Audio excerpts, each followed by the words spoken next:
50 to 80% discount సరే, నాణ్యత ఉందా? Don't worry. ఏ ఫ్యాక్టరీలో అయితే మిగతా బ్రాండ్స్ మందులు తయారు చేయబడతాయో అదే ఫ్యాక్టరీలో మెడ్ప్లస్ బ్రాండ్స్ మందులు కూడా తయారు చేస్తారు. Best quality, best price, always MedPlus. నిన్న అసెంబ్లీలో పవన్ కళ్యాణ్ ఒక కమెంట్ చేశారు సార్. ఐ మీన్ స్టేట్మెంట్ అనుకోవాలేమో, మరో 10 ఏళ్ళు చంద్రబాబు నాయుడే ముఖ్యమంత్రిగా ఉంటారు అని చెప్పేసి. ఒకసారి పవన్ కళ్యాణ్ బయట ప్లే చేయండి. కూడా మేము ఆయన ఏ కళ అయితే కన్నారో ఆ కళ నెరవేర్చడానికి, పూర్తి చేయడానికి మేము అందరం సంసిద్ధంగా ఉన్నామని తెలియజేసుకుంటూ, మీరు 5 సంవత్సరాలు కాదు గౌరవ ముఖ్యమంత్రిగా తెలియజేస్తున్న అధ్యక్ష, మీరు ఇంకొక దశాబ్దం కూడా ఈ రాష్ట్రానికి ముఖ్యమంత్రిగా కొనసాగి కూడా మేము ఆయన ఏ కళ అయితే కన్నారో ఆ కళ నెరవేర్చడానికి, పూర్తి చేయడానికి మేము అందరం సంసిద్ధంగా ఉన్నామని తెలియజేసుకుంటూ, మీరు 5 సంవత్సరాలు కాదు గౌరవ ముఖ్యమంత్రిగా తెలియజేస్తున్న అధ్యక్ష, మీరు ఇంకొక దశాబ్దం కూడా ఈ రాష్ట్రానికి ముఖ్యమంత్రిగా కొనసాగి మరో 10 ఏళ్ల పాటు కూటమి ప్రభుత్వం ఉంటుంది అనడం వేరు, చంద్రబాబు నాయుడు గారే ముఖ్యమంత్రిగా ఉంటారు అనడం కాస్త డిఫరెన్స్ ఉంది కదా సార్. అంటే మొదట్లో జనసేన పార్టీతో పొత్తు పెట్టుకున్న క్రమంలో, తెలుగుదేశం పార్టీతో అలయన్స్ ఏర్పడిన క్రమంలో పవర్ షేరింగ్ అనే డిమాండ్ వచ్చింది. ఆ తర్వాత ఈసారి కాకపోయినా నెక్స్ట్ టైం అయినా పవన్ కళ్యాణ్ ముఖ్యమంత్రి అవుతారు అనే ప్రచారం జరిగింది సార్. ఇప్పటికీ కూడా నెక్స్ట్ అవుతారు పవన్ కళ్యాణ్ అని చెప్పి కొంతమంది కోరుకుంటున్నారు. ఎస్పెషల్లీ ఆ సామాజిక వర్గం అవ్వచ్చు, లేకపోతే జనసేన నాయకులు, జన సైనికులు అవ్వచ్చు. సో ఏం సంకేతం ఇవ్వదలుచుకున్నారు Pawan Kalyan? Point, power sharing అనేది పవన్ కళ్యాణ్ ఏనాడు అనలేదు. పవన్ కళ్యాణ్ అభిమానులు ఆశించిన మాట నిజం. జోగయ్య పవన్ కళ్యాణ్ అభిమానులుగా కనబడుతూ జగన్మోహన్ రెడ్డికి మద్దతు ఇచ్చేటువంటి ముద్రగడ లాంటి వాళ్ళు, హరిరామ జోగయ్య లాంటి వాళ్ళు అన్నమాట నిజం. అది ఒక రకంగా అస్మదీయుల వ్యాఖ్య కాదు, తస్మదీయుల వ్యాఖ్య. నేను అది మన చర్చల్లోనే అనేక సార్లు చెప్పాను. తర్వాత వాళ్ళు ఎక్కడ తేలారో చూస్తే వైఎస్ఆర్ కాంగ్రెస్లోనే తేలారు కదా. అందువల్ల క్లియర్గా పవన్ కళ్యాణ్ వెల్విషర్స్గా ఆ మాట అనలేదు అనేది క్లియర్గా అర్థమవుతుంది. పవన్ కళ్యాణ్ పవర్ షేరింగ్ అనేది అంటే అర్థం ముఖ్యమంత్రి అనే పవర్ షేరింగే ఉండాల్సిన అవసరం లేదు కదా.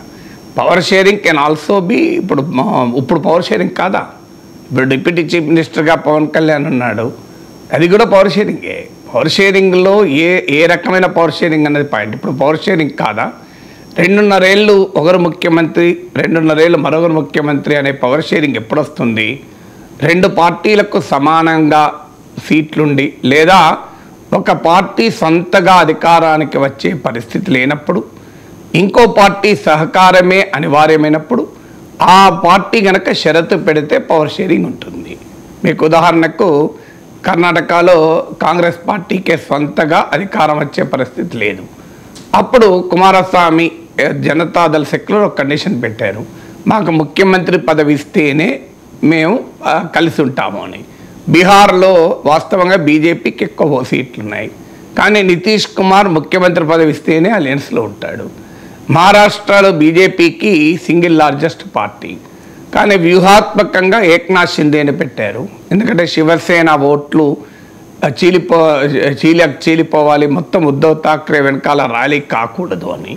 ఇలాంటి ప్రత్యేకమైన సందర్భాల్లో మాత్రమే ముఖ్యమంత్రుల షేరింగ్ ఉంటుంది. నార్మల్గా పవర్ షేరింగ్ అంటే ముఖ్యమంత్రుల షేరింగ్ కాదు.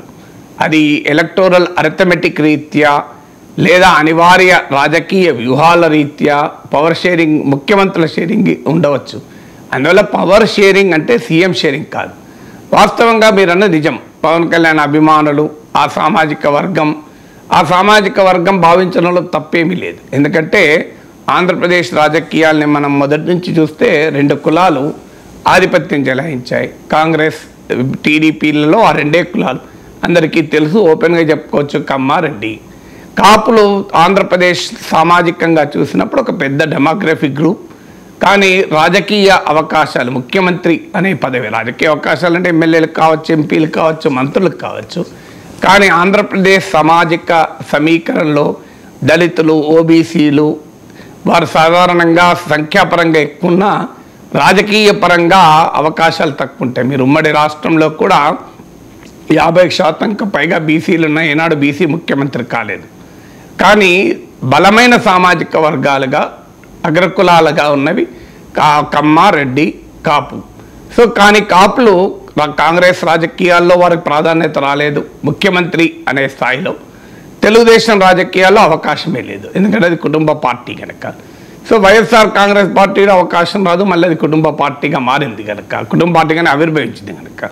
అందువల్ల కాపుల్లో ఉండేటువంటి ఆ పొలిటికల్ డిస్కంటెంట్ వల్ల చిరంజీవి ముఖ్యమంత్రి కావాలని ఆశించవచ్చు. చిరంజీవి కాపు నాయకుడని చెప్పలేము. పవన్ కళ్యాణ్ ముఖ్యమంత్రి కావాలని వాళ్ళు ఆశించవచ్చు, పవన్ కళ్యాణ్ ముఖ్యమంత్రి కాదు. అందువల్ల ఆ సామాజిక వర్గం ఆశించడంలో తప్పేమీ లేదు, పవన్ కళ్యాణ్ అభిమానులు ఆశపడడంలో తప్పేం లేదు. కానీ పవన్ కళ్యాణ్ ఈనాడు కూడా ఆ రకమైన వ్యక్తీకరణ చేయలేదు.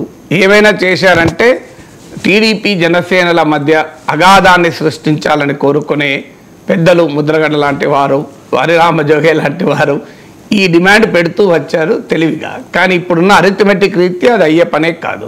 ఎందుకు బీజేపీ, జనసేన బీజేపీ లేకున్నా కూడా టీడీపీ చాలా కంఫర్టబుల్ మెజారిటీతో ఉండగా దీనికి ఏ రకంగా సీఎం షేరింగ్ ఉంటుంది. అందువల్ల అరిథమెటిక్ ఒక డైమెన్షన్. ఇక పోనీ ఎక్స్పీరియన్స్ అంటే ఎక్స్పీరియన్స్ కూడా యాక్చువల్గా పనిచేయదు, అల్టిమేట్గా అరిథమెటికే. ఇప్పుడు ఏక్నాథ్ షిండే, దేవేంద్ర ఫడ్నవీస్ కన్నా అనుభవజ్ఞుడ. ఇప్పుడు నితీష్ కుమార్ అంటే బీజేపీలో, బీహార్ బీజేపీలో ఉన్న ఏ నాయకుడి కన్నా కూడా అనుభవజ్ఞుడు. కర్ణాటకలో సిద్ధరామయ్య కన్నా, లేదు డికే శివకుమార్ కన్నా కుమారస్వామి చాలా గొప్పవాడా. కానీ అక్కడున్న ఎలక్టోరల్ అరిథమెటిక్ రీత్యా ఆ డిమాండ్కు ఒప్పుకోవాల్సి వచ్చింది. కానీ ఇప్పుడు ఇక్కడ ఎలక్టోరల్ అరిథమెటిక్ లేదు.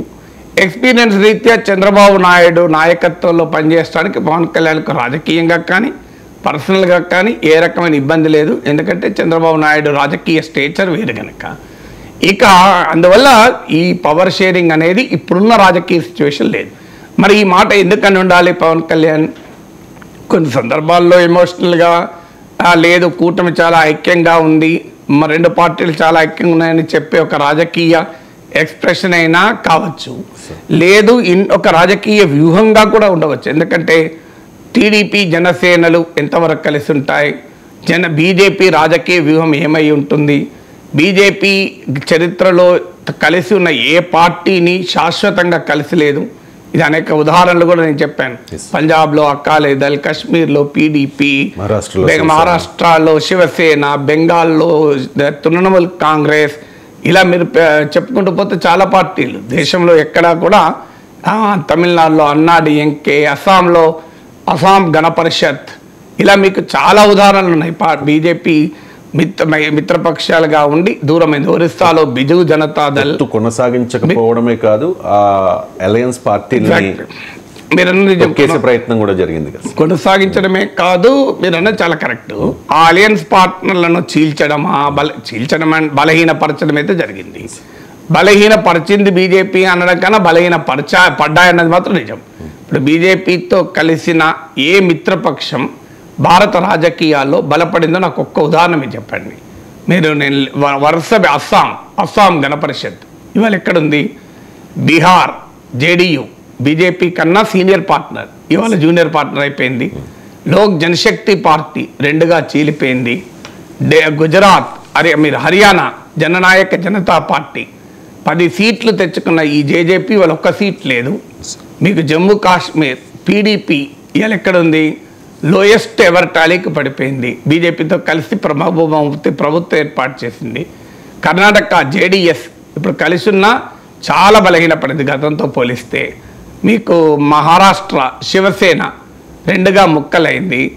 ఒరిస్సా బిజు జనతాదళ్ అధికారాన్ని కోల్పోయింది.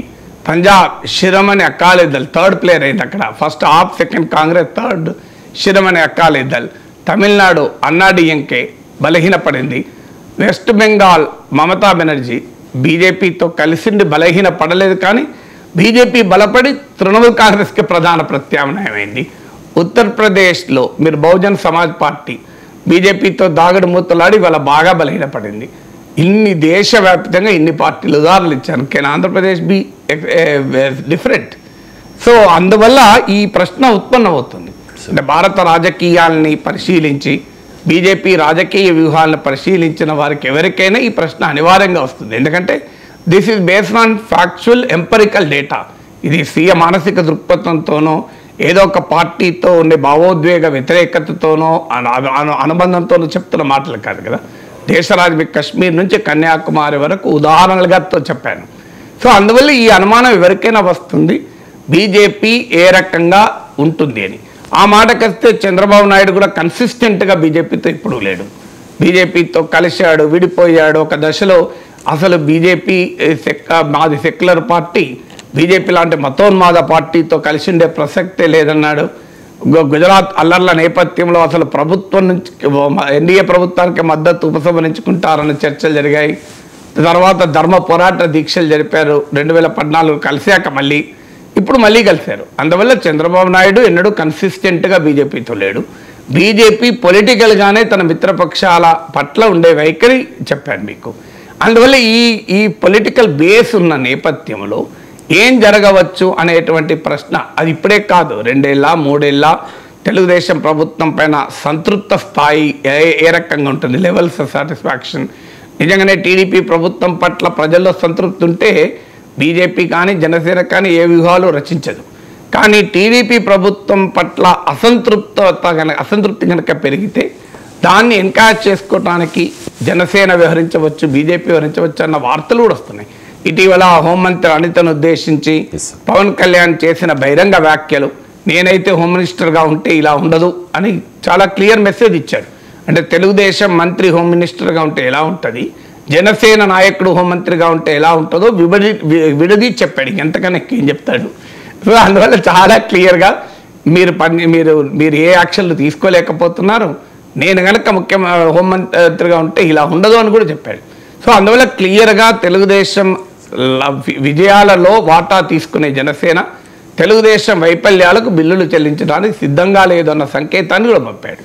ఈ కాంటెక్స్ట్ అంతా చూసినప్పుడు రకరకాల పొలిటికల్ స్పెక్యులేషన్స్కు స్కోప్ ఉంటుంది కనుక బహుశా దాన్ని పుట్టు రెస్ట్ కొరకు కూడా దానికి ఒక ముగింపు పలకాలనే ఉద్దేశంతో కూడా పవన్ కళ్యాణ్ ఈ వ్యాఖ్యలు చేయొచ్చు. లోకేష్ను ముఖ్యమంత్రి చేస్తాడా చంద్రబాబు నాయుడు అనే చర్చ కూడా నడుస్తుంది. ఈవెన్ 2027లో జమిలీ ఎన్నికలు రావచ్చు. ఈ జమిలీ ఎన్నికల తర్వాత అయినా చంద్రబాబు నాయుడు లోకేష్ను ముఖ్యమంత్రి చేస్తాడు. కేటీఆర్ను చేయక నష్టపోయాడు. సోనియా గాంధీ రాహుల్ గాంధీని చేయక నష్టపోయింది. కానీ ములాయం సింగ్ యాదవ్ అఖిలేష్ని చేసి లాభపడ్డాడు. మన ఉదాహరణలు కూడా ఉన్నాయి కదా. సో అందువల్ల కరుణానిధి స్టాలిన్ ఎలివేట్ చేసి లాభపడ్డాడు. ఇలా కుటుంబాలు చూసుకుంటే చాలా క్లియర్గా మనకు కనబడుతుంది. ఇప్పుడు కేటీఆర్ ముఖ్యమంత్రి అవుతాడని చాలా స్పెక్యులేషన్ వచ్చింది. చివరి దశలో మంత్రులు ప్రకటనలు చేశారు. కానీ అల్టిమేట్గా కేటీఆర్ ముఖ్యమంత్రి కాలే, కేసీఆర్ ముఖ్యమంత్రి పదవి పోయింది, రేవంత్ రెడ్డి ముఖ్యమంత్రి అయ్యాడు. సో ఈ ఎక్స్పీరియన్సెస్ అన్నీ ఉన్న తర్వాత చంద్రబాబు నాయుడు తాను పొలిటికల్ లైమ్ లైట్లో ఉన్నప్పుడే make the hay while the sun shines అని ఇంగ్లీష్లో సామెత ఉంటుంది మీకు.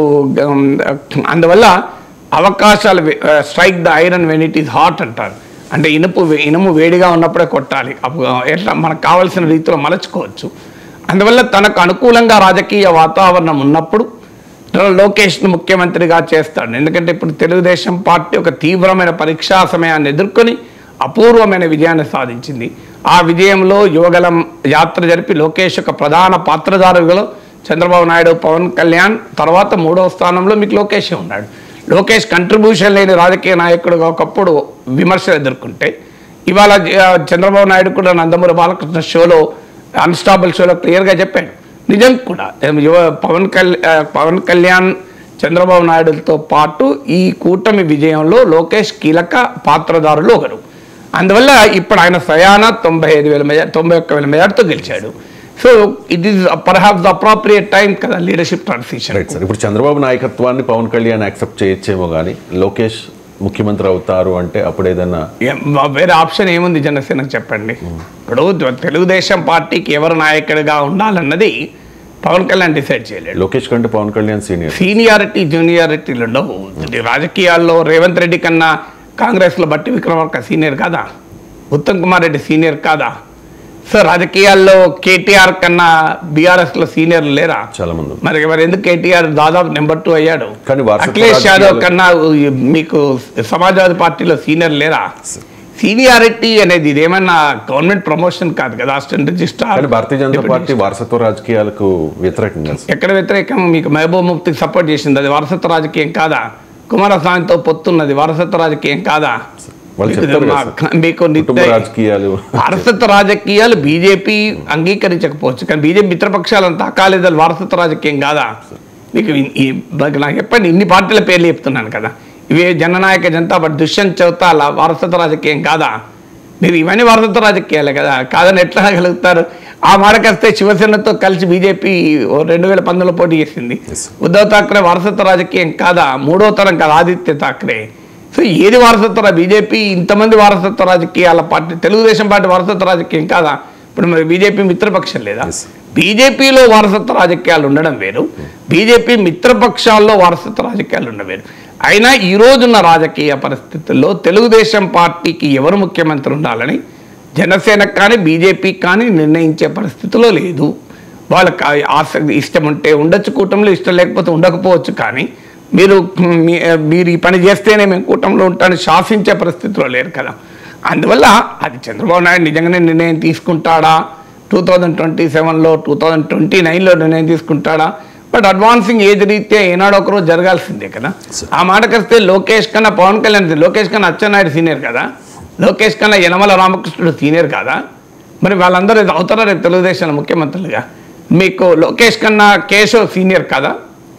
ఆ మాటకొస్తే లోకేష్ వీళ్ళందరిని అన్నానే పిలుస్తాడు. మరి వాళ్ళంతా సీనియర్లే కదా. మీకు కాలువ శ్రీనివాస్ సీనియర్ కాదా, కొల్లు రవీంద్ర సీనియర్ కాదా, మీరు దూరిపాల్ నరేంద్ర సీనియర్ కాదా? ఎవరు సీనియర్గా నాకు చెప్పండి. లోకేష్ కన్నా అందరూ సీనియర్లే కదా. చంద్రబాబు నాయుడు గారి కంటే బుచ్చయ్య చౌదరి గారు అందరికన్నా ఎక్కువ సీనియర్. చంద్రబాబు నాయుడు కన్నా సీనియర్ తెలుగుదేశంలో. మరి బుచ్చయ్య చౌదరి గారు మంత్రి అయ్యారా? లోకేష్ మంత్రి అయ్యాడు. కానీ మనకు రాజకీయాల్లో సీనియారిటీ ఉండదు. రాజకీయాల్లో ఆ పార్టీ స్వభావం ఉంటుంది, వ్యక్తులు ఉంటుంది. నరేంద్ర మోడీ కన్నా సీనియర్లు రాజ్నాథ్ సింగ్ కాదా? రాజ్నాథ్ సింగ్ పార్టీ ప్రెసిడెంట్గా ఉన్నాం, నరేంద్ర మోడీ పార్టీలో చిన్న నాయకుడు. మరి నరేంద్ర మోడీ ప్రైమ్ మినిస్టర్ అయ్యారు. రాజ్నాథ్ సింగ్, నితిన్ గడ్కరీ, వెంకయ్య నాయుడు వీళ్ళందరికీ కూడా నరేంద్ర మోడీ కన్నా సీనియర్లు కదా. సుష్మా స్వరాజ్ వీళ్ళంతా నరేంద్ర మోడీ క్యాబినెట్లో పనిచేయలేదు, ఇప్పుడు కూడా పనిచేయడం లేదా? సో రాజకీయాల్లో అలా ఉండదు కదా. సో అందువల్ల ఒక సంకేతాన్ని ఇవ్వడం కూడా పవన్ కళ్యాణ్ ఉద్దేశం కావచ్చు. 10 ఏళ్ల పాటు చంద్రబాబు నాయుడు నాయకత్వంలోనే ఉండాలి అని. రాజకీయ నాయకులు కాకతాళీయంగా అన్నా, యాదృచ్ఛికంగా అన్నా, వ్యూహాత్మకంగా అన్నా, రాజకీయ నాయకుల ప్రతి మాట విశ్లేషణకు గురవుతుంది. పరూజల్ అంటారు, అంటే సూక్ష్మంగా పరిశీలనకు గురవుతుంది అన్నమాట నిజం.